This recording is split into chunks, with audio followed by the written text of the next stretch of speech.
Welcome to the Orca. At $40 billion, the LNG Canada project is the largest single private investment project in Canadian history. It comes as British Columbia grapples with an aging population and, yes, an aging workforce. The construction industry already employs nearly 250,000 British Columbians, yet we need more workers. Recruiting, training, and retaining workers has become a big part of every construction company's long-term strategy. Todd Cumiskey is the Vice President of Workforce Development for the Independent Contractors and Businesses Association and is one of the key figures in addressing this labor crunch. And Todd joins us here in the Orca studio. Hello there. Hi. We've all heard that with an aging workforce, of course, there is a real shortage of skilled laborers, tradespeople. How do you attract young people to those jobs? Well, I think first and foremost, you have to show them the industry and sell them a bit of the dream. It's an amazing career. It's an amazing industry, but there's competition across all kinds of industries. So kids have choice, and you have to get in front of them and present the industry to them, present them with opportunity, and that's how we all recruit.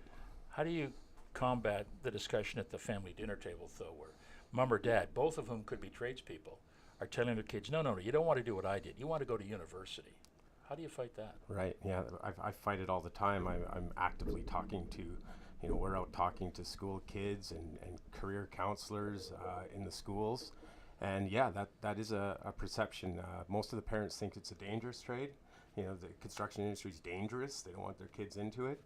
And so it's just getting in front of them and showing them that, the construction industry in 2018 is a safe industry.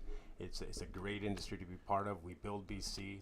They're building some of the best projects, biggest projects in the world, and you get them excited about it. So, yeah, it's one of the ways you gotta kind of get in front of them and combat that myth. I think it's just a myth. Well, I'm going to talk about that. What do you think is the biggest misconception when it comes to skilled labor, tradespeople? Yeah, I think one of them is it's kind of a dead-end career. It's we too many times I think we've convinced our kids think that I'm just on the end of a shovel or I'm a laborer, but it's moving more high tech all the time. Skills are high tech.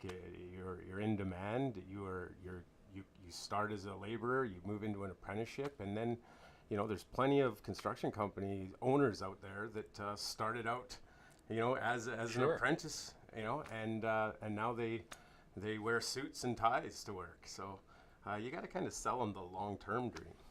Where's the best place to train? Is it on the job, as you just suggested, or is it do you go to a college and take your apprenticeship through that sort of institution? Well, trades training is even the apprenticeship program's 80% on the job. So most of the training happens on the job, and 20% of your apprenticeship you're going to school. So it's a combination of on-the-job learning and then in class doing your theory. So Since you deal with all the trades, Todd, is there one that's right now particularly short that could be in some sort of danger because they don't have enough young people? I think there's opportunity everywhere. I don't have one list of one trade that I say we're absolutely screaming for. There's opportunity for all kinds of people, like the entry level. Some trades there's an entry that's easier to get into. You just kind of show up, and if you're willing to work hard, you can start there. Others, you need a bit of you need some math, or being an electrician, for instance, you gotta have better math scores to kind of get your way through apprenticeship. So yeah, I wouldn't say there's one. With all the developments going on and continues to go on right now in the Lower Mainland, which certainly attracts a lot of workers, what about projects like Site C, LNG that's going to be built up in the north? They're going to need, well, right now, Site C is under construction. They're already occupying many dozens, hundreds of workers. We're expecting thousands of workers to be called to the north to build the LNG project. Where are they going to come from? It's the industry gets it done. So they will hire locally. They always look to hire locally first. So you kind of Which is great for the people of the north. Absolutely, you know, and it's people say, oh, we're going to hire from, you know, temporary foreign workers. We always start to look, you know, close to home. Who's capable close to home, and it just makes good business sense to get a guy that's, you know, commuting 20 minutes away versus flying from you know, from other parts of the country. But you know, it is dependent on if it's a camp job. So, you know, now we have accommodations taken care of, so we can attract workers that way. Yeah, we get it done. It's not the first large project that we've ever built in BC. We did the Port Mann Bridge, and I heard the same thing then. We're going to need you know, how are we going to find 2,000 workers? And we find them. I have lots of confidence in the construction industry to get it done. Is there a danger, though, when you see more of these major infrastructure projects being built in the rural part of British Columbia, where cost of living is much less than the Lower Mainland, that we see a lot of people leaving the Vancouver area to work in the north, to work in the interior? Right. Yeah. We definitely have. There's that transient workforce that, you know, those trades guys that will move from job to job, and they don't mind that camp life, and that will be part of filling the north, and then we're going to be working hard to backfill those that want to kind of go home every night in the Lower Mainland. So I look at that as, you know, just again, more opportunity. I think the challenge is the bottleneck is getting youth into the industry, getting young kids into it, and making sure that they have timely access to trades training.